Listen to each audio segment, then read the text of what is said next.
Techart is pushing the limit on turning manual lens into autofocus on Nikon Z cameras this time. It's no secret that any vintage lenses can go autofocus.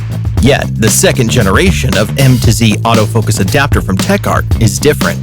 Other than shooting photos with autofocus, the video autofocus AF is now unlocked. The new design features 4 small and radially placed servo motors. A 4-axis support system enables the adapter to hold much heavier lenses without wobbling.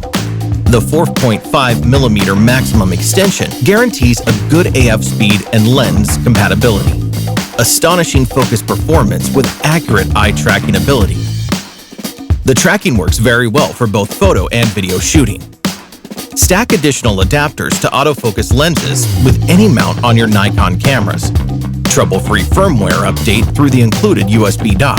Thanks to the sleeker, bulge-less design, pairing with cage and battery grip are no longer a problem.